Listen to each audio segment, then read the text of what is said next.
Before we get started, I hope I have our entire STG team in here. So, all of us leaders, the best thing we can do is recognize those we lead. So, Ryan and I and the other speakers get to come up on the stage and get the glitz and glamour of it, if that's what you want to call it. But it's really important to see our team, especially Veronica. So, any of you out there with people thank you. Let's give it up for Veronica for sure.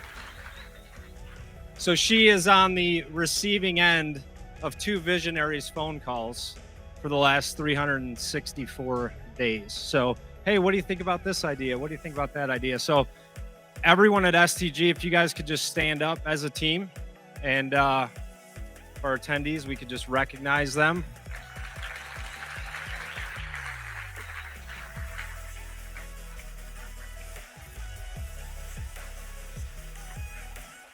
And not just our team, I do want to recognize Ryan and his vision. Not many companies with any brains book their first conference at the Four Seasons. So him and I wrestled over that for the last 364 days, but God showed up, and this is an incredible event. So today, I'm going to invite two professional athletes up here, real athletes, not me. Bobby Martin and Jordan, if you guys want to come up here. How are we doing? Doing well. You guys look great.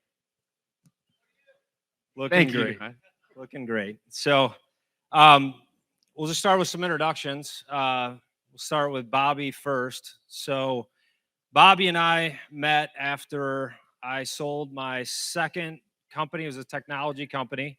I had a midlife crisis at the age of 32. It was so my wife told me, she said, hey, if you don't do something you love, you're going to regret it for the rest of your life. And I said, okay, great. Why don't I try to be a professional basketball player? I played in high school, played a year of college, and that's what all 32-year-olds do. So when I was living in Miami, I was fortunate enough to meet Vince Carter's agent, Merle Scott, and Vince wasn't available. And so he sent me to Bobby and said, hey, Bobby, do you think you can work a miracle? So, Bobby, imagine you get this phone call from Vince Carter's agent. In walks me, who I think you thought was the Uber driver. You said, so where's the Adam guy, right? So go ahead and tell that story. So Merle calls me, and he doesn't give me any dimensions, okay? He just says, look, there's a guy who, he wants to be a professional basketball player. He's just sold his own business, blah, blah, blah. And I say, sure, I'll help him out. And true to form, when Adam walks in, I'm like, oh my goodness. Okay. All right. So they say never judge a book by the cover, right? And you'll hear about this later on. But my mentor happens to be the best person I've ever met in my life. I love him to death. He has been my father, my brother, and my best educator. Okay. So he happens to be short, bald, and Jewish. Okay, so he's helped me move from being a schmuck to being a mensch. At least that's what he says. So I meet Adam, and never judge a book by the cover. Adam ends up being one of the best people that I've ever met and one of the most intense people I've ever met, okay? It wasn't easy. It wasn't easy because there was always a question. How can I do this? How can I do that? And I didn't have any answers. Okay, sometimes leaders don't have answers. And I just say, okay, well, let's go for it. And his drive, his passion, and talent, okay, because you gotta have some talent. Limited, but enough, okay, to find the best within himself. And next thing you know, he takes advantage of guys who have, as athletes, we all sit, and there's a bit of cockiness, we walk on that line of confidence and hubris. So what Adam did was he took advantage of it in the tryouts, and he beats these guys out of spots. And I was like, oh my God, we did it. And that's how I met Adam. So this isn't supposed to be about me. I just wanted a quick intro, but I appreciate all that, and it is mostly true. So tell us about your basketball career. My basketball career was long. I've been fortunate. In the beginning, I was failing as a pro. I came out of high school, a McDonald's All-American, so that means I was one of the 20 best players in the country. Recruited by every college in the country except for Georgetown, which didn't bother me at all. I made college was great. I had a great college career, but I didn't get drafted. So I didn't live up to the expectations of the basketball gods. So what happens? I get sent to purgatory. All right, and purgatory are the minor leagues. All right, so now I'm in the minor leagues, and when you go to the club and there's this velvet rope, right? And you got to get past the velvet rope. That was the velvet rope of the NBA, okay? And I got there, and the bouncer is there looking at me like I got shit on my shoes, okay? Just looking me up and down. And they wouldn't let me in, so I had to find another way to get it done. And luckily I had my mentor who helped me through it, and I can never repay him for that. How do you repay someone who's meant that much to you? And I'm very fortunate. I was able to have a long career in Spain after that, and now I get to share my message. I appreciate that. And for Bobby, for sure. And part of the reason we selected Bobby is because of that journey, right? It's not all of us can be Michael Jordan or Kobe Bryant or, how long would we have had to train for me to be Michael Jordan? We'd still be training. Still be training, right? So, it's not everyone's going to have a $100 million company. We saw it on the CEO panel yesterday. Like, what is your calling? What's your vision? And what are you willing to do, to get to that level? And the budget was a little cheaper for Bobby than Michael Jordan. So, Jordan, you and I don't know each other very well, but we met about a week ago. Love to hear your story. Sure. Yeah, I appreciate you having me. And Jordan Norwood. I am an 8-year NFL vet, alum at this point. Retired in 2017. But my story started off a little bit different than Bobby's. In terms of high school, I was, you think I'm small now. I was 5'9", like 140 pounds my senior year of high school. So not highly recruited. And I ended up going to Penn State and playing as a freshman in all 4 years. But there was an individual when I was in high school who was a coach at Penn State at the time that at 5'9", 140 pounds, he pulled me aside and said, "Jordan, you can play Division I football if you want to." And it was literally at that point, I had never even thought about, I knew I was a good football player, a good athlete in general, played basketball also, but it was that coach that inspired me to have the confidence in myself that I didn't have, may not have had previous to that. So that's the beginning of my story. Ended up playing, like I said, all 4 years at Penn State, also going undrafted into the NFL. Decided to go to the Cleveland Browns as an undrafted free agent, which, okay. Yeah, I was expecting that reaction. But no, I went to the Cleveland Browns, and it just, in retrospect, it worked out. But they drafted 2 receivers, and as an undrafted guy, you kind of have options. You can go, they pay you that $75 signing bonus, and you can go wherever you want. So I go to Cleveland. I end up getting cut my rookie year. I go to Philadelphia for their practice squad. There that whole rookie season. The next year I get cut in Philadelphia. I go back to Cleveland, get cut, or don't get cut. I get moved up to the active roster from practice squad, get hurt. So I played 8 years in the NFL. I probably played 3 years, 3 or 4 years really, just from injuries, getting cut. So a lot of, knocked down, getting back up. But by the time I was my 6th year in the NFL, I found myself starting in Denver, lining up next to Emmanuel Sanders and good friend Demaryius Thomas at wide receiver, with Peyton Manning at quarterback, and just kind of how did I get here moment, right? But we go on to win the Super Bowl that year, and I can dive in a little bit more to some of those details as we as we talk here, I'm sure it will come up.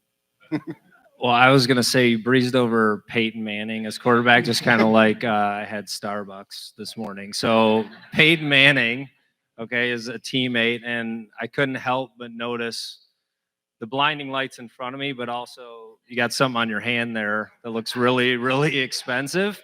You want to talk to us about that moment, that journey when you got there? I mean, just tell us about that experience. Sure, yeah, I would love to.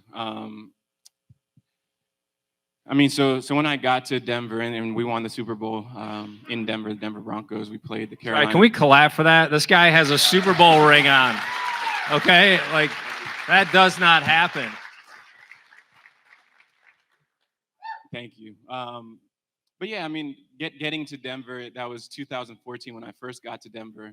I had come off a year, 2013, I actually didn't play football at all. So I came out of college in 2009, had all those getting cut by Philadelphia and Cleveland several times each. And then in 2013, I got cut by, or in 2012, actually, I was on IR in Cleveland. So I didn't play the 2012 season. 2013, I ended up getting cut in Cleveland, and then out of football that entire season. So 12, 13, I didn't play. 14, I just kind of get a contract with Denver, try out for their team, doing really well in training camp. Peyton Manning pulls me aside after every practice and is like, "Hey, I want you to do this." I'm like, I might make this team if Peyton's, pulling me aside. And I was going to make the team, had a great training camp. Then I tear my ACL. So 13, 14, or 12, 13, 14, all three of those years I didn't play. Not one snap, IR, cut, back on IR. So nobody really had high expectations for me, right, coming into 2015, other than myself. But yeah, that was the year we went to the Super Bowl. Obviously ended up making the team, being the third wide receivers with those other two guys that I mentioned earlier. And just an incredible blessing. I mean, thankful for the coaches that I had. I had a coach at Denver also that pulled me aside after I tore my ACL. Hey, Jordan, don't worry. You're going to bounce back, man. Like, you're gonna bounce back. ACLs are, I mean, he also said ACLs are nothing now. Like, the surgeries are great and, the trainers will get you right. But I had somebody take time out of their day. And I mean, his name's Coach Knapp. He actually passed away in a crazy bike accident about a year ago.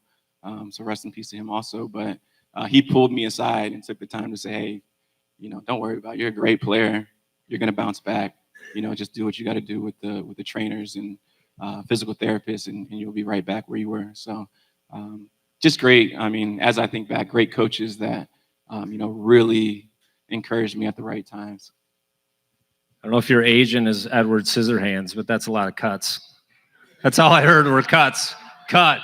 That was good. I was like, that's all I could focus on. So that was pretty good. Come on. Is that good? Edward, that's a lot of cuts. A lot of cuts. That's my last joke, I promise. So, Bobby, tell us how you dealt with comparison. So you're coming up as an athlete, scouting reports, recruiting. How'd you help yourself stand out, and how'd you deal with keeping your mind focused? So it definitely went in stages. I think that growing up, I'm from Atlantic City, New Jersey. And growing up, we used to always see the Sixers. So I grew up watching Dr. J, Moses Malone, and you have dreams of becoming those guys. But this was before I was any good at basketball. So my early comparisons, or my early heroes, were Nicky Giovanni, Paul Lawrence Dunbar, Langston Hughes, Walt Whitman. I was a reader, okay? And I love reading about Greek mythology also, which I'll get into later. But my grandmother, she didn't graduate high school.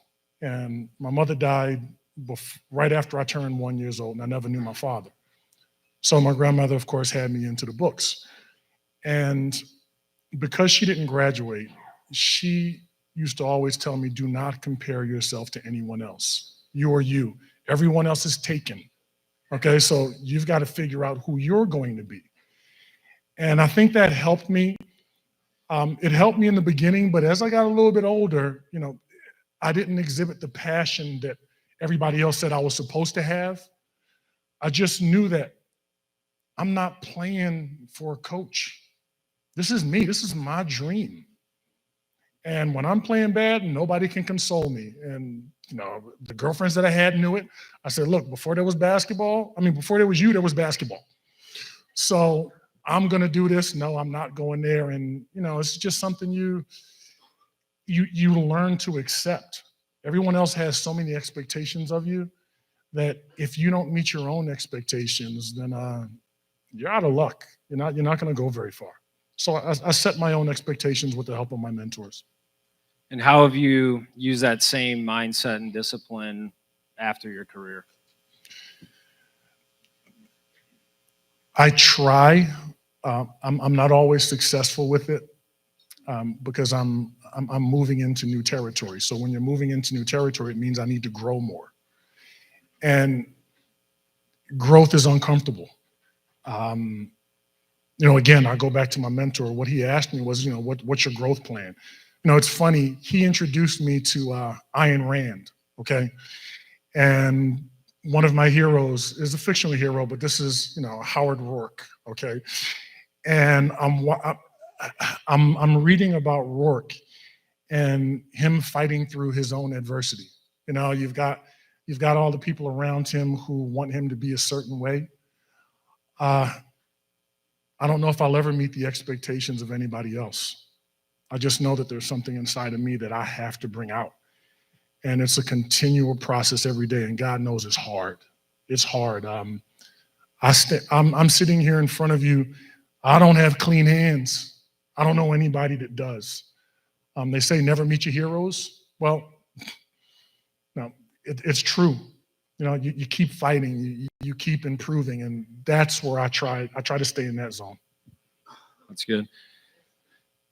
Jordan, same question to you. So I know I made the joke about the cuts, but that is not an easy journey, and you kept moving forward, and you translate that to the workplace. So, how many people out here would go from job to job to job and still pressing on. Some people change vocations. They try different roles within organizations, but you just kept moving forward. How did you manage that, and what were some of the things that kept you going? Sure. I think for me, it always came back to, finding, this is something we say in sports quite a bit, but finding your why. Why was I putting myself through this, pain and discomfort, and, continuing to move on, continuing to try out for football teams, after after having people tell me that they don't want me on their team. They don't want me, in this league, it felt like. So really defining that why for me is what, encouraged me to keep going. That was, it can change, but for me, it was always just my faith. Always trying to, honor God with the way I, push through something or practiced or the type of teammate I was. So that was always my why, but that didn't mean it was any easier, right? And just like you said, I think there's typically some pain involved with growth. Fortunately, in pro sports and in sports in general, you get to feel that pain physically. So you actually know that you're growing. So I think it's actually a little harder sometimes, maybe in business or, some of the things that I've experienced since I transitioned out of playing pro sports is, you can't identify it as pain right away. It takes some really, self-reflection or maybe a great coach or mentor to identify, like, you're going through some hard stuff right now. Do you realize that? You're stretching yourself right now. Do you realize that you're growing? And you don't feel that as much as lifting weights in the weight room or running and feeling yourself growing as an athlete. So I just encourage you guys to do some of that self-reflection and lean on your mentors and coaches that you have. Yeah, you missed it last night. Jamie Winship was talking to us about identity, and I don't know about anyone in this room, but I woke up this morning and I had no idea who I was. So it was, fear, love. I'm just sitting in the mirror. What am I talking? Going, like, who am I? So it's just like, how did you maintain that sense of identity in it? It's not just, the failures, but also the successes. How did you keep kind of on that path? Yeah, that's a great question. I think for me, throughout my NFL career specifically, it was surrounding myself with good people as much as I could, whether that was family or friends. And sometimes I failed at that, especially early in my career. And I think a lot of guys honestly go through that early in their NFL or NBA or pro sports careers where they're, young, impressionable 20, 21-year-old individuals and just dropped in a random city by themselves, handed a buttload of cash too. And like, how do you maintain your identity in a situation like that? It's if each of you kind of took a look at yourselves and question how you would act and who you would be in that literal situation of 21 years old, dropped in Cleveland, Ohio, by yourself, trying to make a football team, also handed some money. How would you act? Who would you be? Who would you want to be? We would all say sober-minded that we would want to be the same person.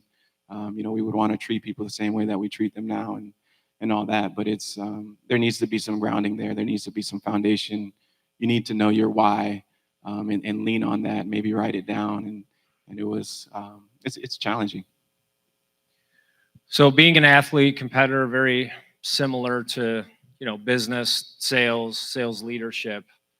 What's some of the dark side of being an athlete and competitor, not only for yourself, but those around you? Okay, again, I'm only speaking from my experience. I've been on the dark side. I know exactly what it feels like. Personal story. So I'm on my second marriage. My first marriage, wonderful woman. We share a son together. Right now, he's in the Navy. He's training to be a SEAL.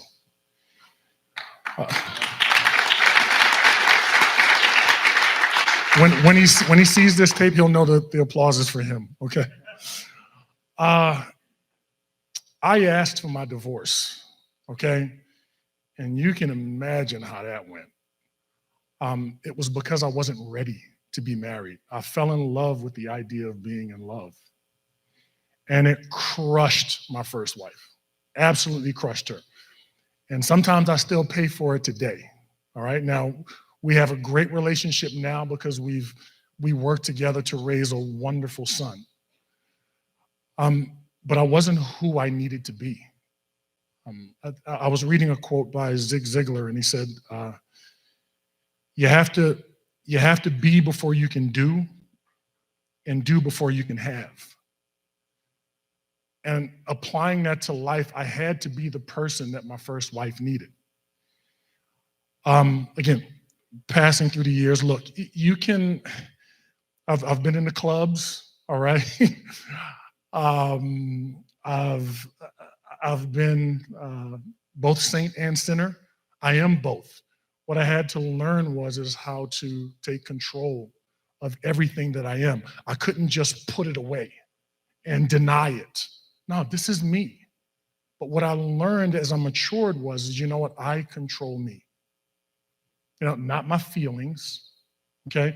Not somebody else's expectations, but what was I willing to do in order to become the best version of myself? And what does that mean? Everybody, we've got dreams, right? But dreams cost. They cost a lot. John Maxwell says that there's a difference between the cost and the price, right? You got to pay the price, but the cost is forever. So every day, look, and I tell my kids this, the kids that I talk to, you're not going to have somebody this good looking every day to talk to you, all right? Who's had my experiences. You're just not going to have that. And they laugh and when we joke. And what I see them going through today it's heart-wrenching because they spend so much time, especially athletes, they spend so much time worried about the lights that surround them that they never get a chance to develop the light within themselves. So with my two daughters, I remember that I've been on the dark side. Now I got to go through stories with them. And they're going to see that their daddy was not perfect, all right? But he's still working. So the dark side, what it is, you can choose your vice. It can be alcohol, it can be women, it can be, well, I guess alcohol is technically a drug. It can be any of those things, and I've experienced them all. And but none of them has been as satisfying as recognizing the God within myself, because that allowed me to recognize the God within the people that I meet. So, it's rough, but you work at it, you come out on top. Jordan, anything to add to that?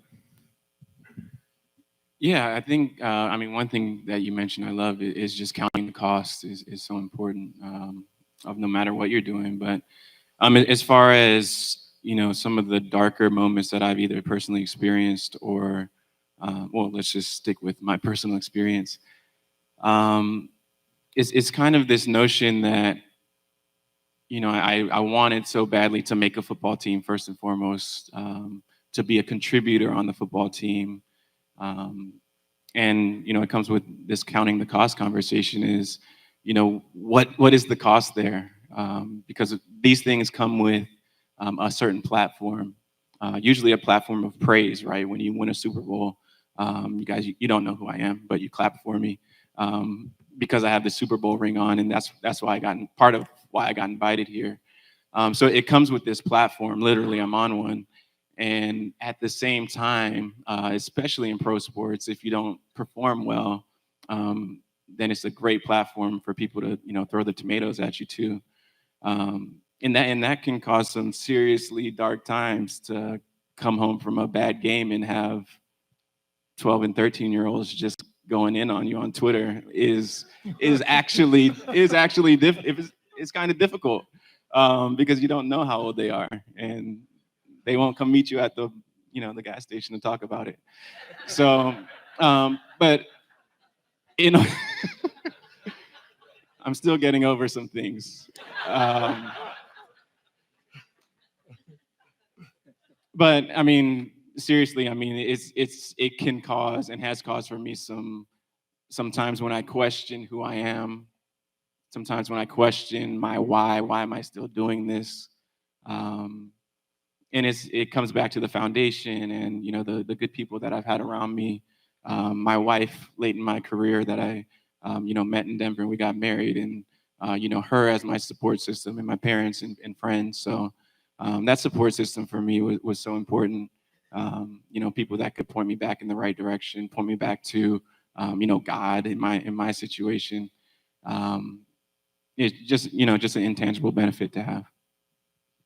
Yeah, so I think about my career in business, and a lot of people like to talk about obsession, and obsession does create blindness.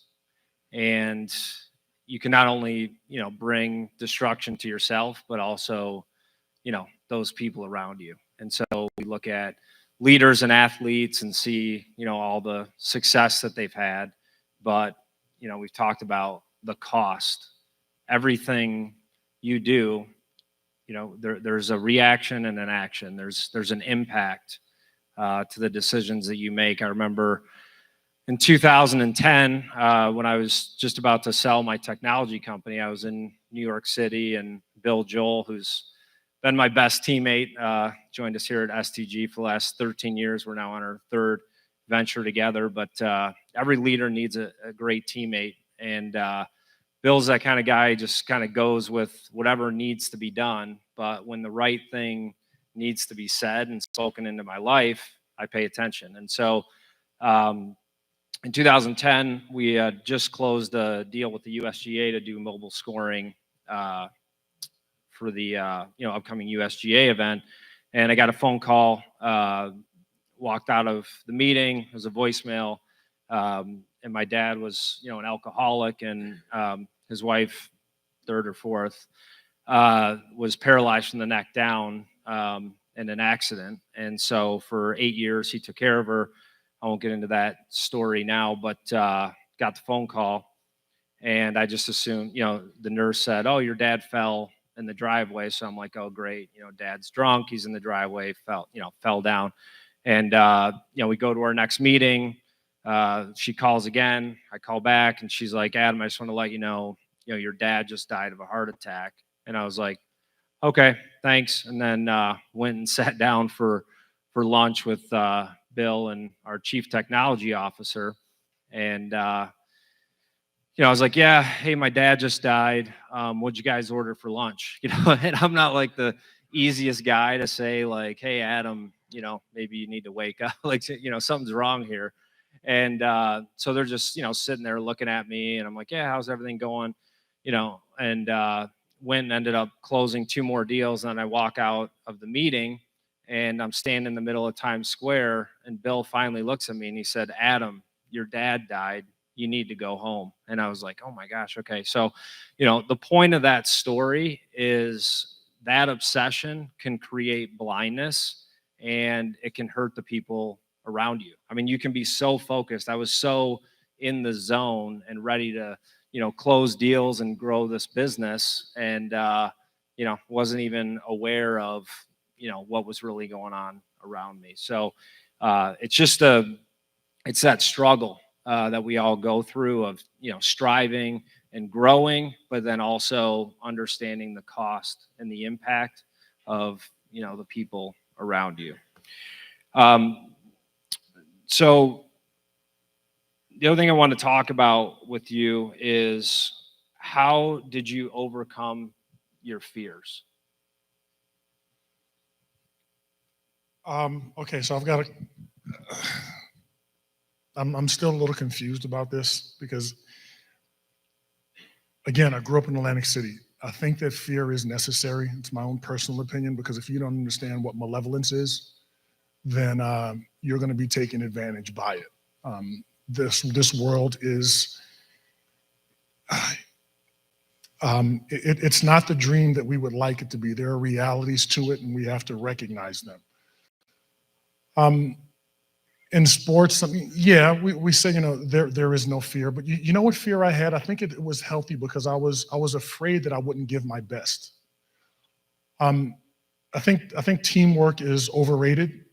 Not that it isn't necessary, but if you are not willing to give your best to a team, basketball, and I say sports in general, is an individual sport where you give yourself to a team dynamic. You better give it all. Don't tell me you missed. I'm not talking about missing the shot. I'm talking about missing your assignment. I'm in Boston right now, so I get a chance to, listen to Bill Belichick, and he always says, do your job, right? And I like that. You got to do your job. Don't give me any excuses. It's all right if you make a mistake. It's okay if you're afraid. That's why I'm your teammate, because I will help. I will pick you up. We will walk across this finish line together. But dude, you got a job to do, because I'm damn sure doing mine. So I think that for me, there is a little bit of fear. I'm afraid that I won't be the father that I need to be for my daughters. Quick story about my son. So he's in a private school. And again, he's in the Navy right now. But he's graduating he graduated from Rice University. And before that, he was in a private school up in Boston.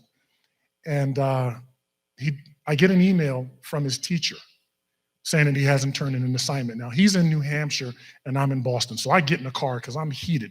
And I told him, I'm not sending you to that school for you to be messing around. So I get in the car and I drive up there and I call the coach, because now you need fobs to get into building and things like that, right? So I call the coach and say, I'm coming. Where's my son? She says, I'll make sure he's around. I'll make sure he's around. So I get there. And of course, he's in the gym with his buddies. And he sees me coming. So he walks out the other door. I walk in, and I ask the kids, where's my son? And he went that way. So I walk back out the other way around. And I see him, and he's looking at me like, oh, Dad, what are you doing here? Oh, my goodness. So I grab him by the throat. And I'm younger. I was younger then. I'm improving.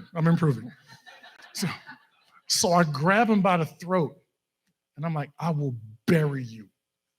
Why is your professor emailing me and telling me that you haven't handed in your assignment? And my son is 6'6", and he's strong. So he's got my arm, and he's trying to pull my hand off, and I'm squeezing tighter because I'm like, I can't let him win. I can't let him win. So I'm squeezing tighter, and he's like, Dad, let me go, let me go. I'm like, again, man, I will bury you. You don't have the right to do this because you got my name. Everybody up here knows me. So I take him, and I throw him in the bushes. And so I had no choice but to make the pro basketball team. So when and after hearing this was the story he told me when we met. If you don't show up for the workout, I'm going to bury you. So, by the way, All I I don't can have see a is- T-shirt that fits. Okay, just saying, I don't have a T-shirt that fits. I want one. T-shirt. So his boys, and I'm not going to say half the population of the school, but there are a lot of people outside at this point, and they're looking at him. And they're looking at me. The coach looks at me, turns his head, and walks the other way. And I tell him, and this is a holiday weekend. This is like Martin Luther King holiday or something like that. And I tell him to pack your stuff. We're going home. So I make him, he said, well, what do I pack? I said, everything. So he packs his stuff, and he's got to walk probably 30 yards across the field or whatever it was. He packs it, he comes back, and his boys don't help him bring it across because they don't want any parts of me either. So to make a long story short, I'm gonna land the plane. He gets to the Navy, and this is probably 5 or 6 months ago. I'm sorry, 4 months ago. And he says, Dad, they're commending me on my discipline. Thank you. So sometimes I had to be his father, not his friend. Amen to that.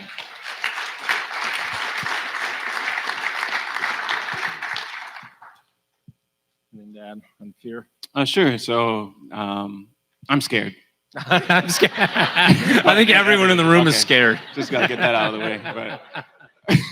But yeah, I mean, I think for me, overcoming fear, and that was the question, right? Yes. Overcoming. Not caused fear. I think I misspoke. Everyone's scared, and I think they're making you a triple extra large T-shirt right now in the back. So, okay. Yeah, for me, overcoming fear has always been how do you relate to it. You know, and I'll briefly just kind of talk about when I tore my ACL in Denver in 2014. I was fearful. I was uncertain. After the 2 previous years being out of football, because 2 teams already believed that I wasn't good enough to be in the league, I assumed, as soon as I tore my ACL, I assumed that my career was probably over. But I quickly, kind of leaned back onto my foundation and had, that group of people around me that, helped me out quite a bit and supported me. But how did I relate to that fear, and what could I use there that was resourceful to get me back on track and back, towards my original vision for myself, and that's playing in the National Football League. So I think to answer directly, I think overcoming fear is reimagining it, reframing it, finding the resourcefulness of whatever situation that is that's making you fearful. And for me, in that particular situation, it was, okay, I'm scared. I don't know what's going to happen. But if I would have got cut here in Denver, I would have just went home and trained at home. But I tore my ACL here in Denver, so now I have the opportunity to stay here. I can still go to all the meetings, learn the playbook better than I would have if I was playing, because that's all I'm doing is just learning the playbook. Be in the facility all day, get to know the coach. There's a huge opportunity there for me because I tore my ACL, right? That I wouldn't have had otherwise, or maybe it just would have been different otherwise. But I think reframing fear into what is the resource here? What can I dig out of this that'll propel me forward to my vision? Is something that you can use to overcome fear. So That was really good. And yesterday on the CEO panel, we talked about some of the disciplines that great people do or great leaders do in the morning. And I've started in the morning just writing down my fears, because it's the things that I'm afraid of that make me want to be great. Like they're a great source of inspiration if you can see them through the right lens. And so we all want to run from fear and run from who we think we're not, but it's not going away, and the fear is going to be there. And the faster you embrace it, so I'd encourage you, today or anytime, just start writing down your fears. I mean, getting it on paper, seeing it, and then what is the worst thing that can happen? If that happens, then what? Like what is the next thing?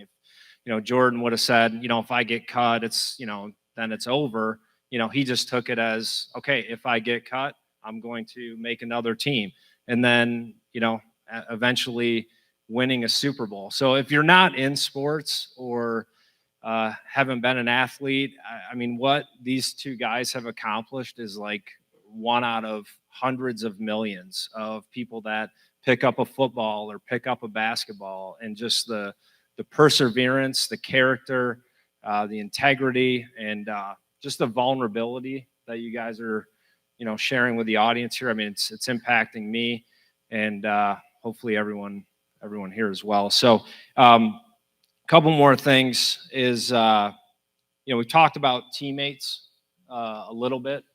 Peyton Manning, just brushed over. Peyton Manning was my quarterback. So cool, really is. Tell us, I'm assuming he's probably, not to say one teammate is better than another, but tell us what it was like to be Peyton Manning's teammate and how he influenced you. Yeah, he's on. I mean, it was great. First of all, incredible leader, incredible teammate on a personal level, also. And he's somebody that, on the football field, like I mentioned earlier, he's somebody that would pull you aside and give you one-on-one attention, whether it was because he wanted you to, feel special and feel appreciated, or it was because he wants to win the football game and he wants you to know exactly, the game plan and his plan, what he's thinking, so that you're on the same page. So in terms of X's and O's, those were great. I'm sure for him. I received those little conversations more, on an intimate, okay, he's giving me confidence. He's showing me that he's confident in me, type of level. But I mean, just a great teammate and great individual. He's somebody that takes the time to get to know someone. And he's actually a lot like Joe Paterno, who coached me in college. Somebody that would come out of nowhere and just know things about you that you didn't even know about yourself. For example, Peyton Manning once, he pulled me aside and said, "Hey, how's your little brother doing?" I'm like, "What? Why? What's going on with my little brother?" He's like, "Oh, I heard he sprained his wrist, didn't he?" I'm like, how do you even know my brother? So my brother played college football at Baylor University. He was a wide receiver also. So while I was in Denver playing, he had gotten hurt, I guess, and Peyton, picked it up and took the time to come find me and ask me how my brother's doing, who we had never had a conversation about. And I think just little things like that are things that make a person appreciate someone else so much. People that take the time to have a personal relationship. So it was awesome and something I cherish. And as that translates into the business world, remember yesterday Steve Little talked about just the health situation and their company, and everybody knew about it. So I'm actually going to ask you guys to do something. I know some of you are already on your cell phones, but I didn't have this plan. But it's really important to speak life into your teammates, and so or just people around you. Bobby, him and I met 13 years ago. We stay in touch. We text when we think of it. He talks about Wayne, his mentor, people that impacted your life. So I'm going to ask everybody to take out their cell phones right now. Hopefully you guys don't mind doing this, a little out of the box.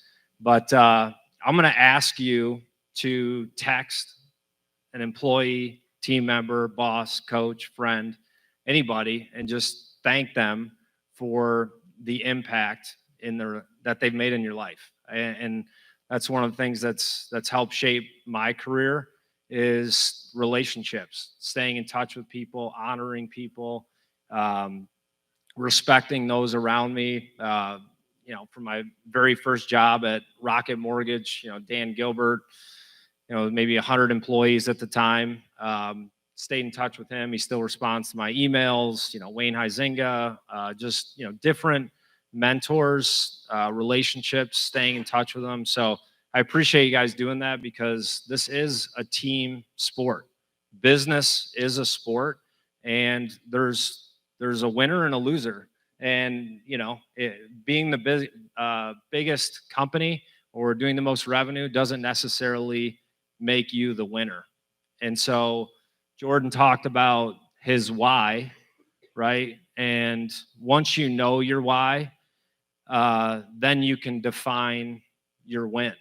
And is your win creating a culture of success? Is it creating a team culture, a caring culture, doing the right thing? Whatever your core values are, that's what your win is. And so I'm definitely not a kumbaya guy, like just sit around and try to think about why. Like, you do need to get to work and you do need to win and compete and produce. But I think having that win defined for you, and again, they're all different.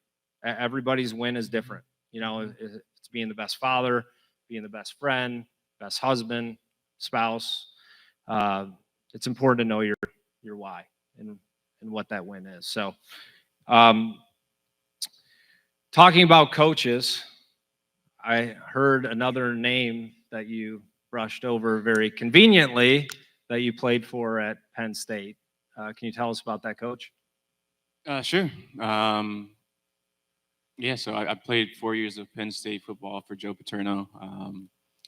And I was mentioning him in reference to Peyton, how they were kind of similar. Just an incredible coach. Somebody who, when I was at Penn State, he was 83 years old, I think. So, Wow. It's kind of, yeah. Wow. Yeah, he's somebody that would grab somebody by the throat also. So I was scared of him also. But and he's not a very big guy either. Right? No, I mean, he's a little taller than me. He's taller than you would think. Okay. I'm not that tall, but right. You get what I'm saying. Yeah. Somewhere between you and Bobby. Yeah, in okay. between. Closer to me. Got it. Yeah.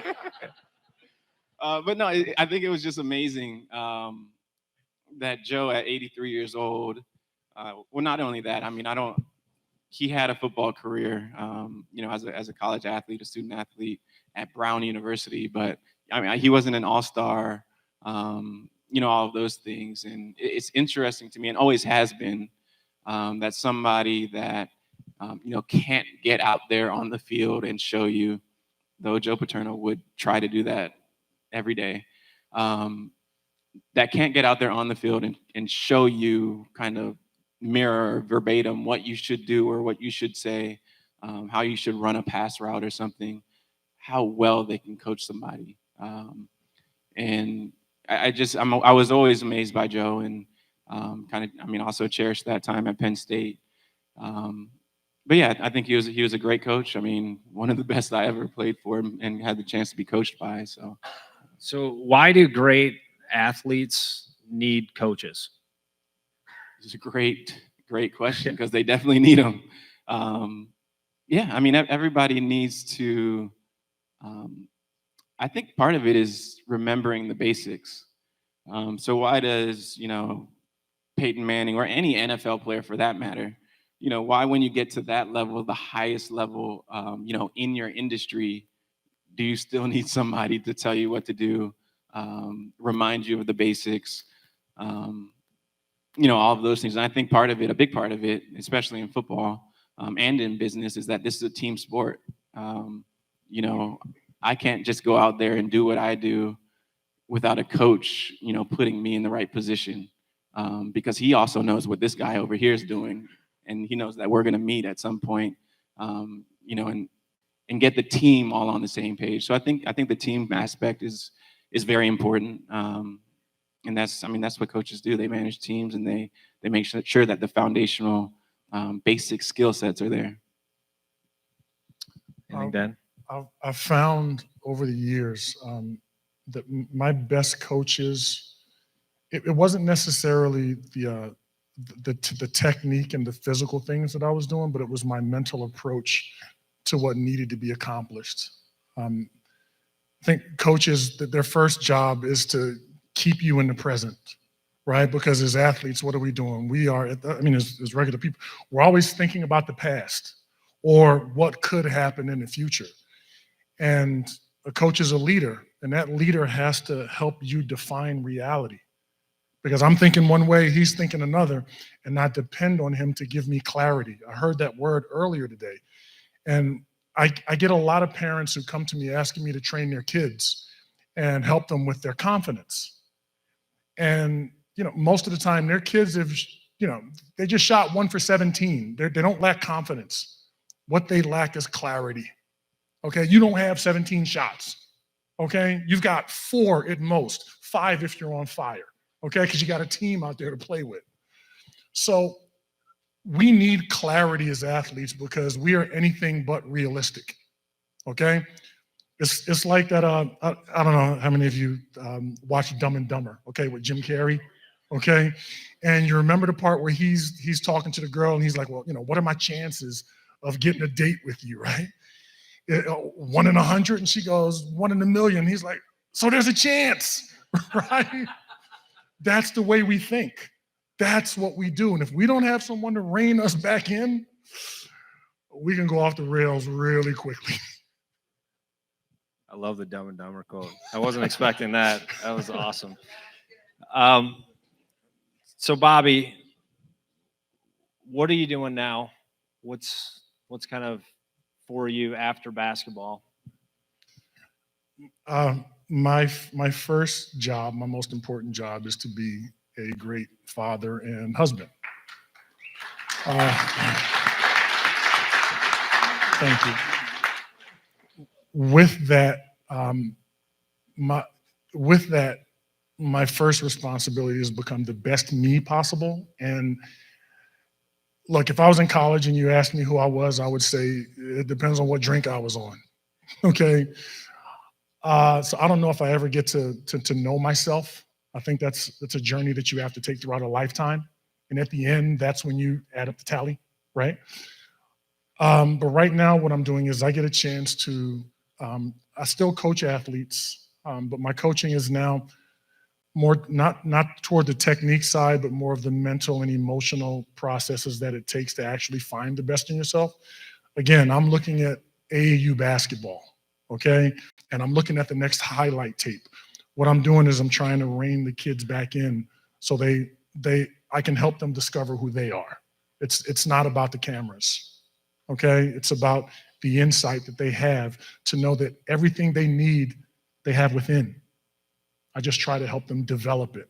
So again, I'm training the physical part, and right now I'm transitioning into being able to go out and speak.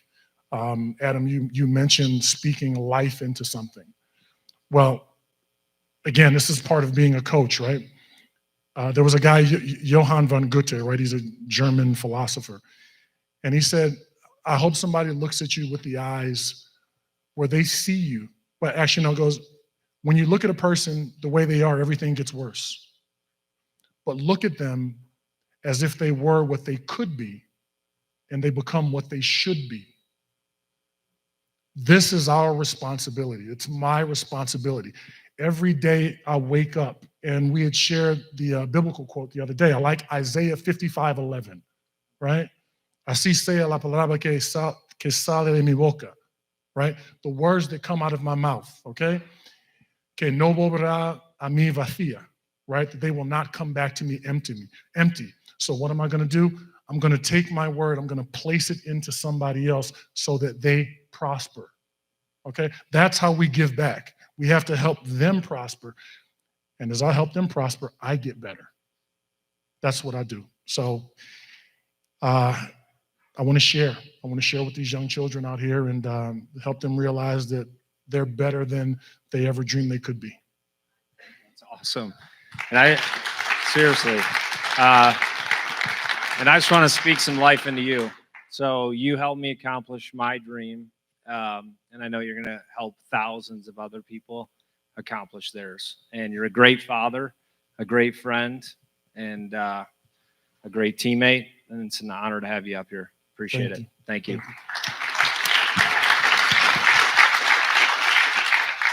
Jordan, what are you up to? So I am a father and husband also, chasing a 6 and 5-year-old around every day. So excited about that, but also transitioning into being a business owner. So I retired in 2017 after 8 years in the NFL and quickly transitioned into a photography business that I started with my wife, realizing quickly that I was too intense for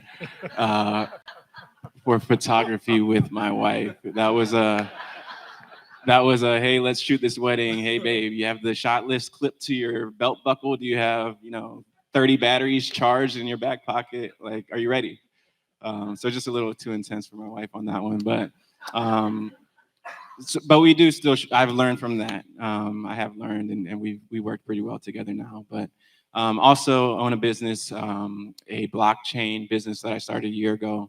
I'm the founder and a CEO, so learning, fearful, right? I'm finding out what does it look like to be a leader in a new space after playing 3 decades of competitive athletics. So I think that for me, and I always think of the word fear connected to the word resource, like this is a new space for me, being a founder, and we're going through doing a capital raise right now. So what does that mean? What does that look like?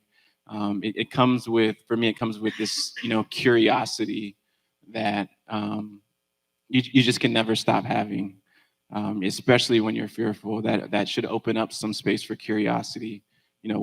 What's going on? I need to be a student all over again. I need to be a rookie all over again.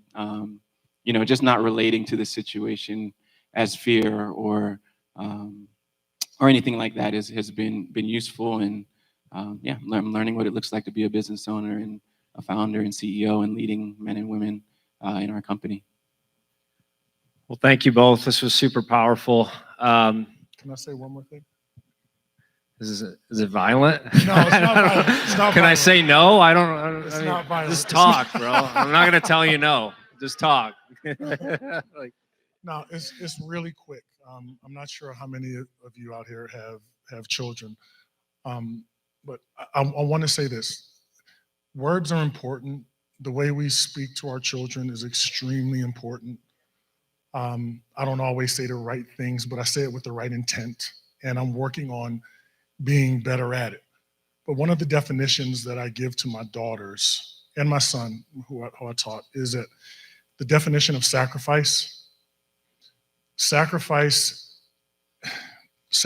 is, to me, giving up something that's worth less. What do I mean by that? My kids chose to play basketball. I chose to play basketball. You chose to enter into whatever venue that is.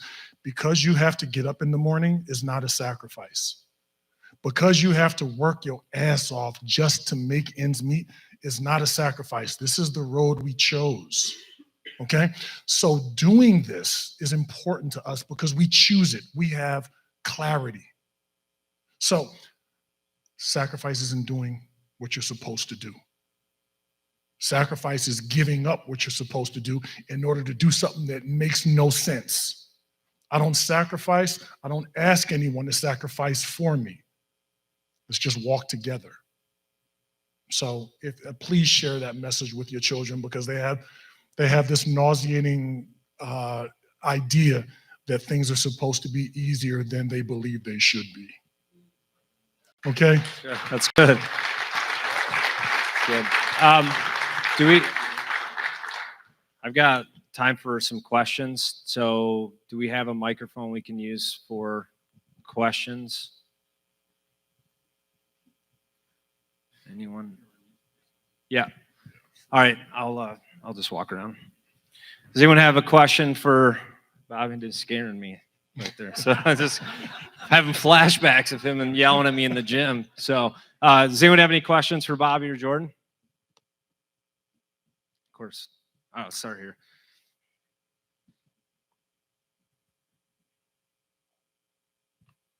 Thank you, guys. First of all the stuff that you've done, you've had to overcome a lot of adversity. What are some tools, practical tools that you've used to overcome some difficulties in adversity? Like things that you tell yourself in your head to get over those things. Yeah, for me, practically for me, it's prayer and meditation. It's getting to this very sober-minded, leaving emotions out the door, and sober-minded. Who am I? For me, it's who does God say I am? But getting back to the root of why I'm doing what I'm doing, meditating on that, and really meditating on the identity piece. Really, for me, is always grounding, and comforting. Thank you. For me, I'm going to say that search out a mentor. It's hard to see what's in front of you. What they say, it's hard to see the picture when you're in the frame. I need people around me. I trust them to tell me about myself. And I'm a willing learner. Leaders listen first, right? So if I am going to lead, the first person I've got to lead is myself. I've got to challenge myself all the time and say, remember, Caesar, thou art mortal. Powerful. Thank you. Over here, Adam. Good question. Anyone else? Hey, Jordan. I Yo. see a real big Browns fan over here. Me and Ryan, huge Browns fans. Just you and Did you Ryan? say Steelers? What? No, not No. Steelers. Oh. So this is a football question for you. So I was able to watch you play football, season ticket holder of the Browns. Really growing up as a Browns fan has helped me with sales because I know how to be disappointed all the time. Wow. But no, this is not against Jordan. He was just a small part of this, But anyways, so I was thinking about watching you play, and one of the plays I remember vividly is Colt McCoy. By the way, you're on one of the favorite Browns teams for me growing up. I mean, that was like senior year of high school, 2011, 12 for me, and Colt McCoy, Phil Dawson, DeQuell Jackson, yourself. Greg Little, I'm not too big fan of him, but some other TJ Wards, just so many good players to me at that time. And I remember you guys were playing Jacksonville, and we ended up winning that game, by the way, everybody. But playing Jacksonville, and you came across the middle, Colt McCoy hit you. It had to be probably one of the longest catches of your career in the NFL. And to me, it seemed like Greg Little tackled you. And I just wondered, it's like, did he actually tackle you? Or? I didn't know what he was doing. So this play, I know exactly what play you're talking about. Yeah. Which it's kind of like, I don't know what he was doing either. He was just like, he was running right at me. yeah. I was gonna score a touchdown, and so Greg Little was one of my teammates. We're on the same team, and he was just running straight at me. And I'm like, "What are you doing, man?" And he like clipped he tackled me. Okay. Is the answer to your question? Okay. Awesome. He didn't come up in the great teammate conversation, but he was a pretty good friend though. Yeah. Okay. Well, he did tackle. I'm glad I have some closure now. There you go. I wasn't sure. No problem. Thank you.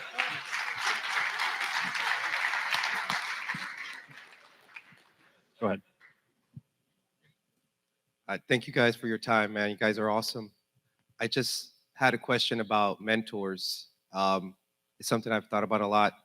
How do you approach someone when you think they're great and you want them to mentor you, but you don't want to seem like, what can you offer them in return? That's a good question. In my sports career, there was a lot of mentors at my disposal, I guess. Right? I'm in a locker room. There's couple rookies next to me, and then there's also, when I was in Cleveland, there was a guy named Josh Cribbs, who was an awesome NFL, just football player in general, but he was a wide receiver that kind of, took me under his wing. He was also undrafted, so he felt the onus to, pay it forward, right? So it was kind of easy, and maybe it's that way in your business. Maybe you have, people that are senior to you or younger than you, who knows, but that you see that you can learn something from. And I think it starts with humility. You standing up and asking the question shows that you have the humility to be able to ask somebody, if they want to grab lunch or grab coffee, and start from there. But what I've learned since I finished my NFL career on mentors and coaching, honestly, is that I have to be intentional about it. There isn't somebody sitting next to me in my locker room that I can just tap on the shoulder and say, hey, can you show me how to do this or that? So, out of my curiosity of wanting to be a leader and wanting to, lead this company and that I'm starting, I've actually hired an executive coach that has helped me a ton. And I consider him a mentor also now at this point, and a friend. So I think that you're always prepared to admit that you're no longer the smartest person in the room. But say if you think you are, find another room, right? My experience is that mentors have always been gracious to me because I've showed a willingness to learn. It's like making a cold call, right? Some people are going to say no for whatever reason, but when you find that person that says yes, it's like the heavens open up, right? And you are sitting there and you're learning, and at that point, you keep growing and you find another mentor because everybody, different levels require different strengths, right? You've got to keep growing. So I think your mentors grow with you. But just go ask. Just go ask, man. Look, me, 6'9", black. It was hard for me to go ask for help. I'm an athlete, right? And I told you, my mentor is Adam size.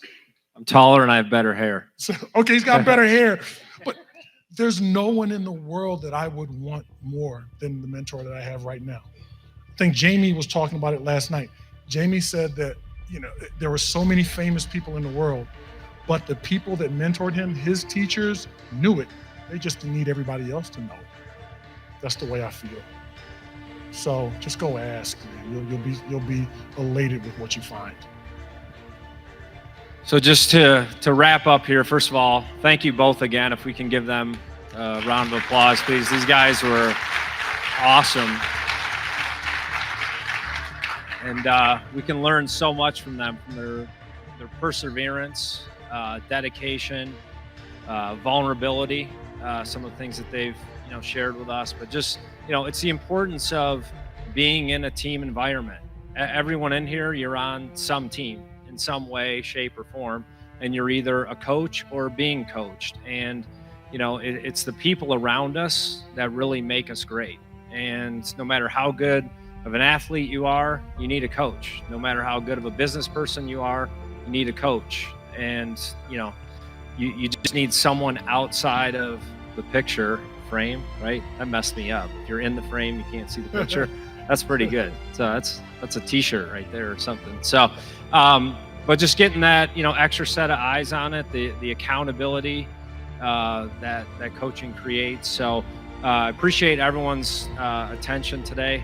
And it's been great to have these two gentlemen up here. So Ryan is going to come up and talk to you guys, but afterwards, both Jordan and Bobby will be in the lobby to hang out and chat up with you guys. So thank you, everybody. Appreciate it.